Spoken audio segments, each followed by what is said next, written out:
Hey, Dr. Jeffrey Cly here, Honest OBGYN Miscarriage Prevention Month.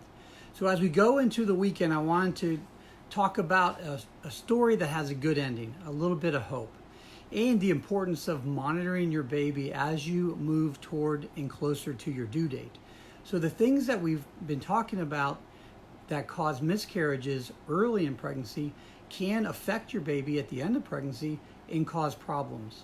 And so the treatments that you're on in the beginning are really important, but also important to stay on them and continue to monitor your baby and protect your baby to make sure he or she is healthy as you move close to your due date. The things that could happen would be some growth problems, could be some preeclampsia type issues, and worst case scenario, things that would lead to a stillbirth.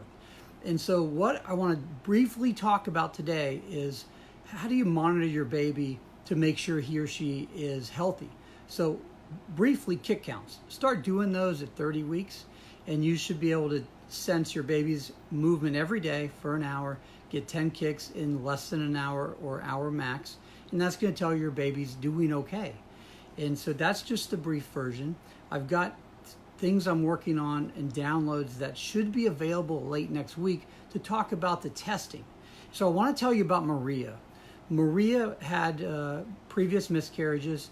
We had her on some treatments, heparin, baby aspirin, special folic acid, and she was pregnant. She was about 4 weeks away from delivery.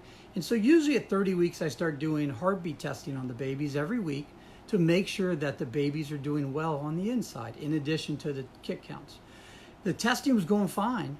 And then at about 36 weeks, one of the tests that we did was a little funny in the office. I wasn't sure what was happening, so I said, Maria, I want you to go to labor and delivery. I'd like to verify this test with another test. Well, the second test included some contractions, squeezing. So when a contraction happens, it squeezes the baby.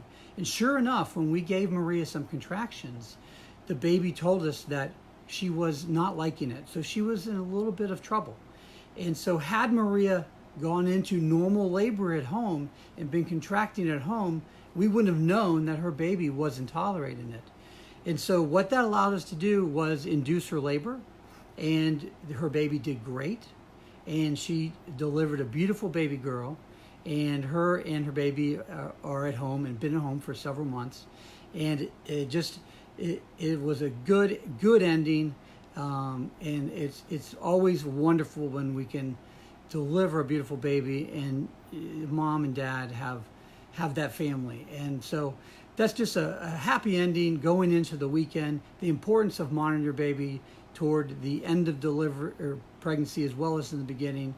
Stay tuned. Next week, I've got the downloads and things that'll be available. It's Dr. Jeffrey Cly, HonestOBGYN.com.